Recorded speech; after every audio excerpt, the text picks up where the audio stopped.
You're listening to Supervision with a Vision, where we discuss all things supervision. I'm your host, Sarah, professional counselor, marriage and family therapist, play therapist, eating disorder specialist, and cookie lover, with my co-host, Heather, marriage and family therapist, certified Together in Texas counselor, a Texas transplant from California, and outdoor adventurer. Hi, welcome to Supervision with a Vision. Today, Heather and I are talking about literature and counseling. This week, we read Loving What You Sting in Literature and in Therapy, published in Counseling Today, 2021. Heather, what are some of your favorite books, and what are some of the books on your bookshelf right now? Right now, I'm reading one that is very, not fun, or it's more neurobiology stuff, but It's called The Brain is Always Listening. Oh, okay. By Dr. Amen, and it's a worthy read. It's interesting. It has some good concepts. I'm actually using it in supervision just because it's one of the new trend books that are out that I think sometimes it's important to have the pulse of maybe what your clients are going to pick up as a read. But this one's written a little more clinical than that. It would be hard for just anybody that doesn't have psychology background to pick up. So it's kind of dense. Yeah. It's not your beach read. No, it's definitely not my beach. But you're finding it useful. Right. Or interesting. Right. And it has some fun little concepts that you could easily apply with clients or even with your supervisees. That does sound like a good book to read with a supervisee. Yeah. Maybe not with a client. No, or not necessarily. Yeah. I feel like I'm always midstream with, 3 or 4 books. And the same. None of them are totally for fun. Right. What am I reading? The Addictions Loop. Okay. I haven't read that one. Someone suggested it on a Facebook group, and it's interesting. I'm enjoying it. It's a new perspective on addiction and the systemic relationship pieces that go with that. So it's interesting. I'm reading a couple of business management kind of books. Like one's called Traction, and one I think is an old standby, the four directives of something, Stephen Covey. Okay. And I'm rereading Intuitive Eating with one of my supervisees, or a couple of my supervisees. Okay. So all kind of more clinical based, not so much fun. Yeah.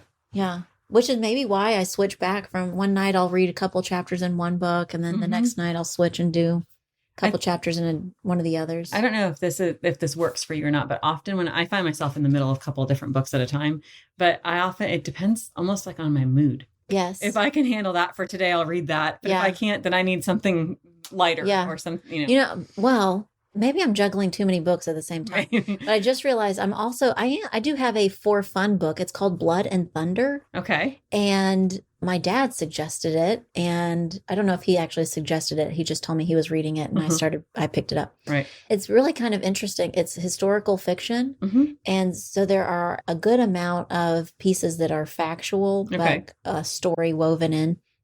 And it's about not the American Revolution, but the Mexican Indian Wars. Yeah. Right. So some of it's just so silly and outlandish, and other parts incorporate actual pieces of fact or something that at least they spun off of fact. Right. So it's fun and interesting, but also something very different than the other things I'm reading. So kind of lighthearted. I find that when I get into a book, like one of them that currently I'm carrying around with me, I tend to find times to read it. And that usually means I'm much more into it than if it just sits next to my bed. Yes. It's been there 3 months and I haven't touched it. It's getting dusty. Right. Yeah. What about, Heather, thinking back to other phases of life or times in your life, what are some other books that were just really important or meant something to you at the time? I read a book probably when I was, I'm guessing here, maybe between 10 and 12, somewhere in that. I was still in elementary school. It was called Island of the Blue Dolphin. And it was the first book that I can remember reading that was more of a novel type book, not so much just a fun Judy Blume chapter book, but much more of and I so just related to the main character and thought it was so awesome that she was close to my age and she was doing all these really cool, fun things and growing up on an island with her village. And I just became immersed almost in the fairy tale of it. Yeah. Even though it was, again, based historically, lightly, loosely on things, but it had an impact. I probably have read that book maybe 5 times. Oh, how fun. You own a copy still? I own a copy of it. Yeah. Have the kids read it, or have you read it to them? The boys have heard it. I read it to them when they were younger. Mhm. And I don't know if Charlotte ever finished it, but it was not her pace. She did not like it. I'm trying to think. I think of a book that was impactful. I think all of the books that I read as a younger kid that I felt were impactful were really thoughtful. Mm-hmm. And in some way, I identified with the character. I remember reading The Giver. Oh, yeah. And I really identifying with the main character. And now looking back and thinking about that, I thought, well, of course I was going to become a counselor. Right. Why didn't someone just tell me right then in 4th grade? Right. So you're a counselor. Right. You've been matched. Move forward. Right. But there were, I think, a lot of books with a similar kind of The Pearl. Okay. I think I read that in 9th grade. It was an assigned book. And everyone else in my class was like, dumb. Right. Hate this. Yeah. You. And maybe the only reason they liked it was because it was short. Mm-hmm. But other than that, right. Okay, finished, moved on, next book. But I liked it and hung on to my copy of that for a long time. But all of the ones that I thought were like, oh, I like this. I get this. I think before we started recording, I said something about Asher Lev. Yes. Same. I thought like that kid's me, which is so ironic because it was I can't remember if it was based in the 40s or something like that. But I mean, and he's a boy and lives in New York and is Jewish. And I mean, what about that is me? But that kid was me. Something that I just really, part of that somehow I identified with. Right. I think when you get immersed in a story like that and you feel, especially depending on the phase of your life, right? We're talking younger elementary school kiddos, but when you can attach yourself to a character like that, it almost allows this like deeper level of thinking that I think often if kids don't find that love or find that book to immerse themselves in, it takes them longer and longer to enjoy reading, to make it something. I mean, I know you and I have talked about this before, but like I loved reading just because I enjoyed reading. Generally speaking, there was lots of times in my life where I was waiting on a parent or waiting on something else, my sister or something to happen, where reading killed time. Yeah. No one told me to do this, but it makes me think of just enjoying reading. In 4th grade, I think I must have had free time because I was finishing my work quickly. Okay. And the free time, you could choose one of two things. You could go to the reading corner or do something else. I don't know what the other thing was. I didn't ever choose not that. Important. Right. I always chose the reading corner. And she had a little collection of whatever, right? I probably had read all those. I was reading the Thesaurus.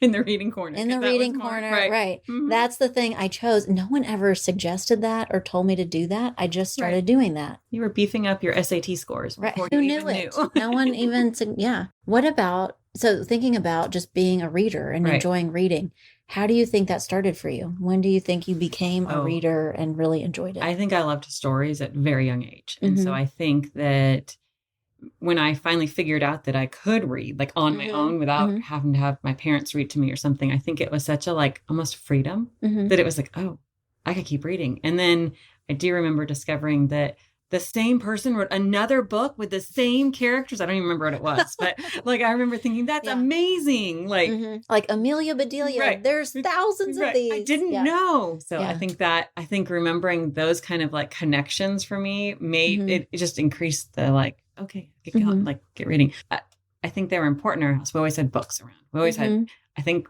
both my parents read. Like that was maybe modeled.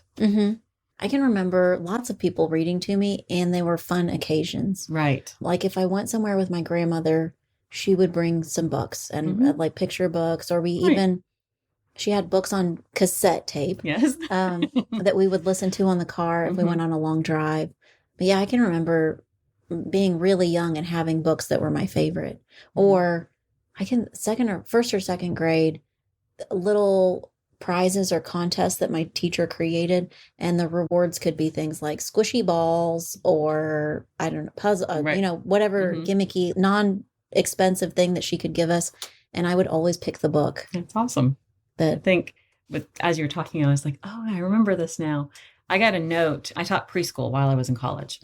And I got a note from one of the kids. This is like many years later. Actually, it was sent to my parents' house. That's how old it was that they like looked up what my name was then and found my parents. But it was about being so thankful that every day at rest time, they had like an hour and a half. They were supposed to lay down. Most of them fell asleep, but some of them didn't. Sure. And so we would just play cassette tapes, actually, Right. because they were what we could afford. It was cheaper to buy a cassette tape than a CD of like stories over and over again. And this boy, Tyler, wrote to me and said, I'm so glad you did that because you kept my mind like focused. And I was a kid that struggled with ADHD before it had a label. And like, I could always be good in your class because of it. And now I do it to help me study. I have background, you know, he's like, I remembered that I could be calm. And so I was like, I was doing that because I loved the stories. Like, I loved hearing whatever, Charlotte's Web or, you know, something like that was playing more for the teachers not to be bored as we did bulletin boards. Yeah. It's like something to listen to. Right. Be still, keep quiet. Let me finish this. Yeah. I do that sometimes now in my sessions with clients. I have a good friend that's a librarian. Oh, nice. She specifically focuses on young adult or adolescents. And if I have a client that loves reading, but maybe has run out of the next, you know, they've finished the series or they don't know the next author to check out, I will ask them, well, who have you read that you really like? And then I'll ask my librarian friend. Right. What's a good what's a good next one for a kid that likes this? And she always comes up with really great suggestions. And maybe in the same way that you and I are talking about it, that when you really connect with a character, it makes you think deeper, feel something else. That's a fun way to connect with a young client that, to me. Right. Especially if they already love reading. Right. If I can go, oh, I get you because I know that you like this author and I just suggested this one and it's a good match. You understand me. Right. You get me. Yeah. Well, Heather, so we talked about books as a kid, books that we've appreciated recently.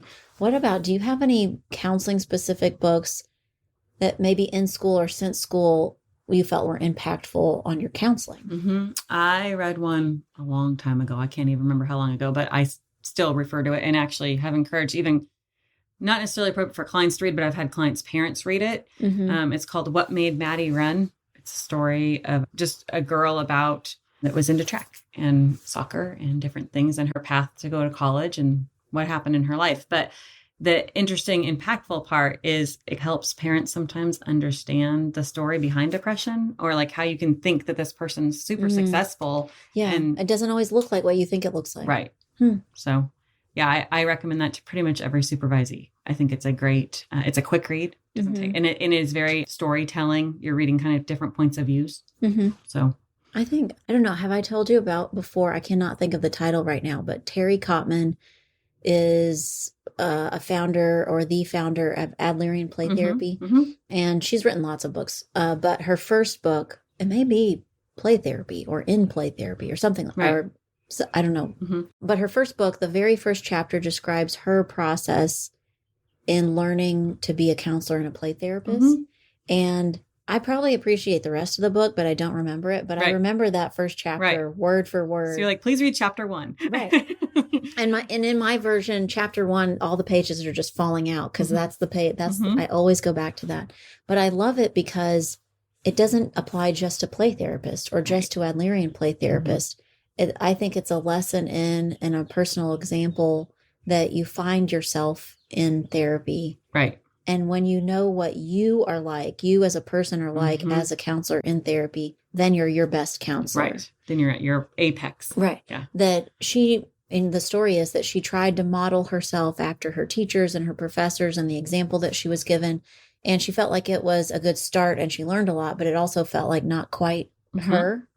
And the more she allowed herself to go, heck, I have to do it the Terry way. Right.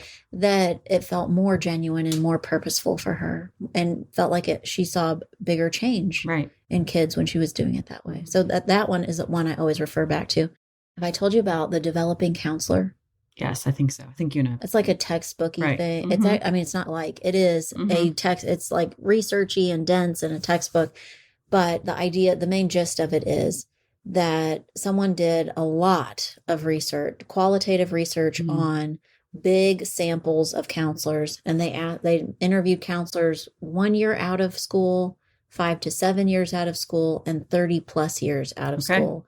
And all of these people were still practicing counselors. And they asked questions like, what's the thing that's hard? What's the thing you enjoy? Why do you continue to be a counselor? And they picked those specific time periods because they saw that those were times where counselors were doing a lot of changing. And the first time I read it was for school. Of course. Right. And I don't remember, like maybe the first 3 chapters were assigned or something, but I got the gist of it and decided don't have time. I'm going to read the part I want to read, which is the end. I'm going to read the last couple of chapters, which have to do with the counselors that were 30 plus. Right. All of it was, eventually I read the whole thing, but all of it was really useful. I think helped me to think about me as a counselor, helps me to think about my supervisees as counselors and what they're going through and like their path learning. I thought, who creates research that makes people cry? But this last chapter was about the 30 plus years in counseling. And the things that they had to say were things like the suggestions that they made or recommendations they had for younger counselors was find your people. Right. Go find the people that are your people who support you, who can listen, who can be a sounding board, who know counseling. And those are your people. Go create your tribe. And then those people talked about the people they'd found and created. And it was like so sweet. Like heartfelt. It was that some of them described that they'd created a little group of people and that they'd been counselors for so long that their friends were passing away. Oh, wow. And that they would go to coffee every week with those friends when they were alive. And so they continued that. Okay. And they would go to get coffee and they would case consult with their friend who was gone. Right. And they would go, I know, Sarah, I know what you would say right now. I'm just not ready, or give me a break. Right. This is a tough client. This client's always hard for me. Right. That they would still do that case conceptualization with their friends even years later. I hope I have that 30 years in. Yeah. I mean, cool I want that. Right. I can now, when I walk by an older person sitting, drinking a cup of coffee by themselves, I'm going to think, that's what you're doing right now. Right. That's what you're doing. You're not really by yourself. Yeah. Shh. I won't interrupt. What else? I'm trying to think. Those two are definitely books that I think about and refer back to. I have one that I read pretty early on. I think I was already done with school because it wasn't a school book. It was a friend that recommended it to me he was a counselor and he said, I think you'll love this.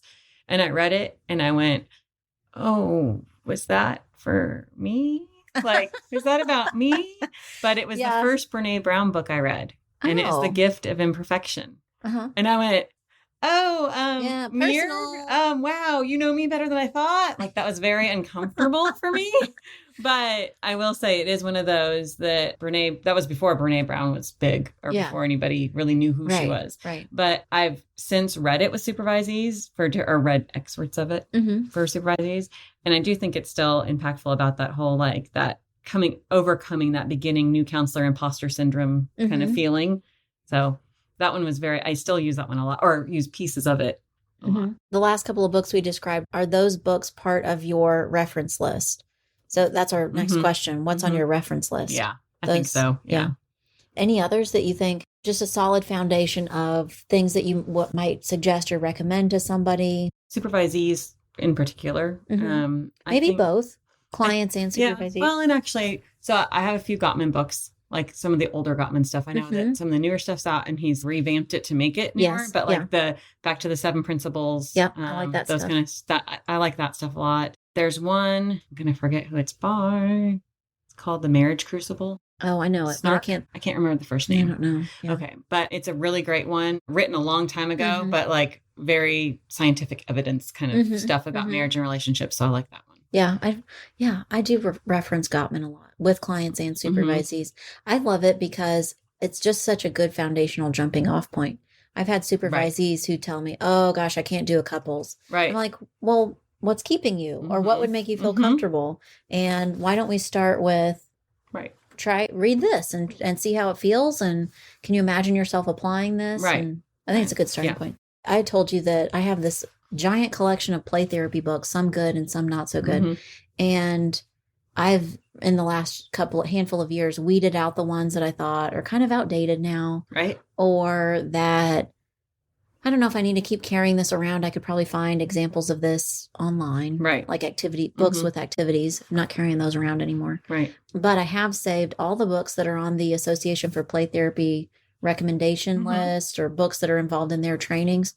And really it's a good foundational books. Right. I don't necessarily use play therapy in each one of those models exactly, but I keep on hand Gary Landreth's child-centered play therapy book or child-parent relationship training. Well, they're like good go-tos. They're good foundation. The Terry Cotman stuff. What else? Some of the other like group play therapy, advanced play therapy, foundations of play therapy. All, and the last year there was a compilation book, or maybe it's been 4 years now, a really nice compilation book. I think David Crenshaw was one of the editors, Ann Stewart and David Crenshaw probably. It's just titled Play Therapy. Really good foundational book. Yeah. So I keep all of those, and I'm happy to lend them out to supervisees. I use, what about the Brainwise Child? Oh, yeah. I love all those. Recommend those to keep that one around, as well as the other stuff Dan Siegel's written. Yeah, I like all sorts of Dan Siegel stuff. What about, related to Dan Siegel, Bonnie Badenoch? Oh, yeah. I don't think I own those, but I think good recommendation. Yeah. What about Yalom? Yeah. Group stuff? Any group stuff on Yalom. I had one supervisees that had to read it in school, the original Yalom for group therapy or something. And I recommended another Yalom book. They went, please, no Yalom. It's so boring. And I was like, no. This is better. I know which one you had to read in school. Yeah. But this is better Yalom. I was going to say that I've got that group book for Yalom, and it is... It's just beefy. Yeah, I was going to say, just literally the weight of that book is significant. That I don't know if I've ever asked anybody to read it cover to cover. No, I just think that's pinpoint. A lot of those kind of books, though, when they're more textbooky, I'm more like, hey, chapter 7, or look at this. Yeah. It's bordering on child abuse to ask someone to read that cover to cover. Too much. Yeah, really. What about things like Man's Search for Meaning? Stay with us. We'll be right back. Hey, quick question for you. Are you someone who wants to be fit, healthy, and happy? And what if I told you could get your dream body by simply just listening to a podcast? I'm Josh. And I'm KG, and we are the hosts of the Fit, Healthy, and Happy podcast. Listen, we get it. Fitness isn't easy. Carbs, no carbs. Just stop, okay? It doesn't have to be that complicated. And that's why we made this podcast. We get straight to the facts so you can become your best you. So the way to check us out is click the link in the show notes or search Fit, Healthy, and Happy podcast on any of the major podcast platforms. We'll see you soon.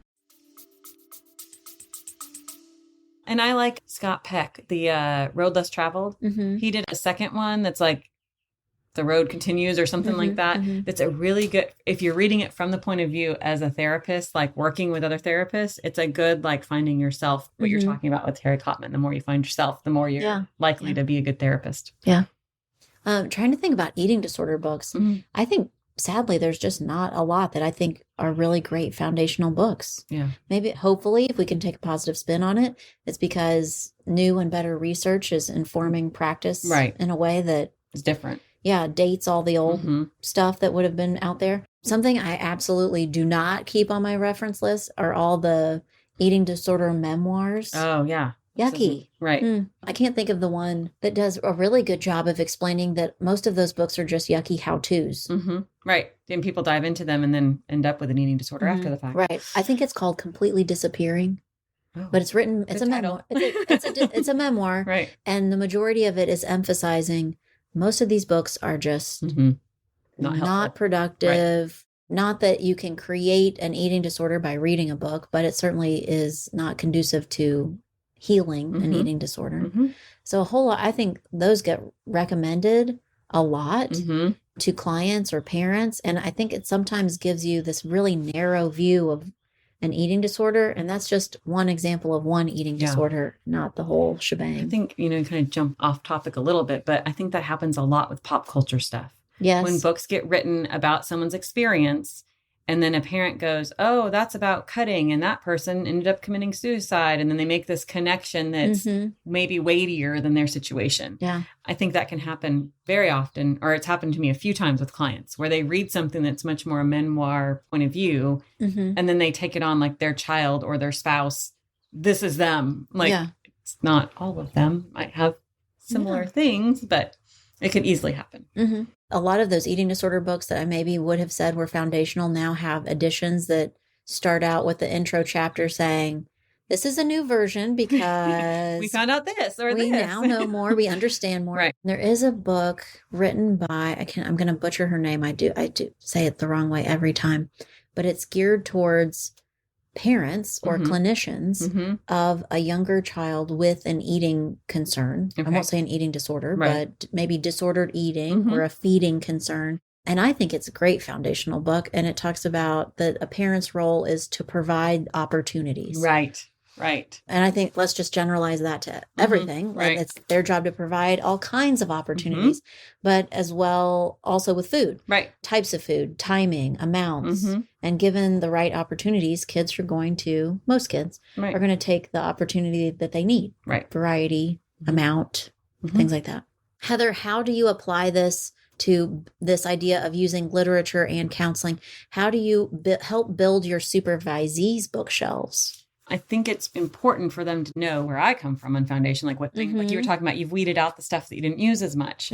Well, encouraging them to do the same, but also that's back to encourage most people that become a therapist understand you're never going to stop learning. And so it's about being current. So what is the latest thing that Dan Siegel put out? What is the latest thing that, and kind of staying up to date with, and then was it any different? Sometimes some of these books get just regurgitated with a different cover. Right. So it's important to do some maybe library research first to make sure it's been. I like that. So you're not necessarily, well, maybe you are sometimes, but you aren't always guiding them as to what they should put on their bookshelf, but you're encouraging them to be readers. Right.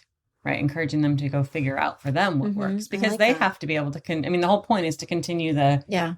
How many supervisees have you had though, that are in a hurry to build their library and fill it up with everything? Right. Yeah, I've had a couple. And I'll be honest with you, you can tell when a supervisee reads or not. Not even if I've recommended a book and then I'm like, ask a question, they just don't know. But more like you can tell if there's been in-depth thought about something. And I'm making maybe a big jump here, but generally speaking, readers have deeper thought. Yeah. That makes me think, end of grad school, my doctorate program, I had enough in my head that a professor might bring up a topic or loosely reference something. And I would go, oh, did you know so-and-so wrote a book on this type of place? And I would get sometimes a dirty look like, oh, stop, zip it. Right. Or, they're referencing an idea that they had or something that they were interested. Oh, did you know Larry Rubin wrote a book on play therapy and superheroes? And they would go, oh. Right. Stop it. Well, I have a funny aside to that with grad school and being so much overread and everything. My husband's grandmother loves to read, and she just reads all sorts of like fun novels and romance novels and things like that. And she knew when I was in grad school, we were visiting for, maybe the holidays or something. And she knew how much I had been like reading all these clinical books. And she handed me one of her romance novels that literally must have been read 1,000 times, and the cover's falling off of it. And she's like, you need to read this. And I was like, this is bizarre. Why are you handing me this clearly romance novel book? That's even more bizarre that you're handing it to me. But it was because she was like, you need something else for your brain. Your brain needs fun. Your brain needs to imagine whatever. She was very much on the relax, read something for fun. Do you think you actually gave me a book similar to this, but I love to include things like that, like pop culture books, and apply it then to, to my depth of knowledge of Harry Potter. Oh, yeah, is useful. Yes, it is useful. And you didn't know that, but you gave me a book to read on grief. And applying Harry Potter characters. And that would be hard. Actually, I should have warned you on that. If you didn't know Harry Potter, that would not have made sense. Right. But it's generational too, right? Because kids now, 10, 11, 12-year-olds, they don't know Harry Potter really. Right. But a college age kid now knows Harry Potter. Scoop that up. Yeah. Right. Yeah. So I like to do that too. I think that's applicable and a way to build a supervisee's bookshelf too, depending on the kind of client they're working with. Right. So you might recommend some books. You encourage them to be readers. Something I've started doing, I think I mentioned it on the podcast, but I've really liked doing it this year so far. When I meet with my supervisees as a group, I'm asking them to bring a new resource, each one of them. Okay. And it's fun because they've come with so many different kinds of resources. I think somebody came with, hey, I just heard about this agency and they work with Medicaid and they'll see you. So that was a very useful resource. Yeah. But other supervisees have come with a book or a reference tool. Somebody else came with, they're working with parents and kids that are younger, and they came with a chart that someone gave them, but they've been easily using with parents to help track behaviors. So it's not, I hear all the time, I don't know why, they just did it. Right. And so it helps them to track, okay, Right. there was a reason. There was a trigger there. Right. But I love it when a supervisee will come with a book and say, I just started this book. So Right. someone recommended it and it's been really useful so far. So encouraging them to be a reader, introducing them to books or even just a chapter or Right. two that they think might be useful. I think I do that a lot where I'll say, don't go buy it just yet. Let me send you This. chapter 5. Right. After you read chapter 5, you decide if you want to go buy the whole thing. Right.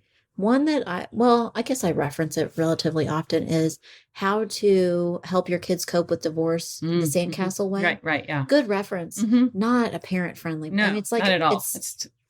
It's a clinician's manual, really. Right. So I had a supervisee that I suggested chapter 4, because that's all you really need right now. Right. But if you think it's useful and you think you might use it with other clients down the road, but even then, it's a hefty book. Right. And you might not use it all the time, but when you want it, you want it. Right. And there's so much stuff now that's online that's an easy Yes. grab. So that it is worth looking into before you decide to buy the whole book. Am I going to use this more than what I already see online? Mm-hmm. Final question, kind of off topic though. Are you a paper book person or are you okay with the digital version? I have tried to love digital. I'm such a paper book person. I have tried to love it. I really have. And every once in a while it's fine. Somebody will send me something or something like that. But I like paper books. Yeah. I like to hold a book. I don't know. I'm just old. Just an age me. I think in my last year of my doctoral program, we just went to every single book we had was digital. Right. So I just had to get used to it. Every journal article's digital. Right. All those things are digital now. So I got more comfortable with it.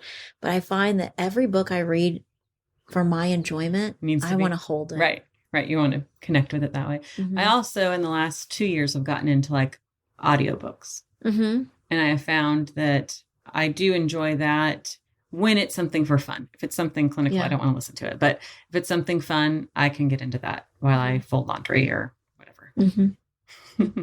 Well, thanks today for listening to Supervision with a Vision. You've been listening to Supervision with a Vision. Head on over to iTunes to subscribe, rate, and leave a review. Be sure to check us out on Facebook and Instagram at Therapy Academy to join the conversation and get show notes. We'll be back next week with more Supervision with a Vision.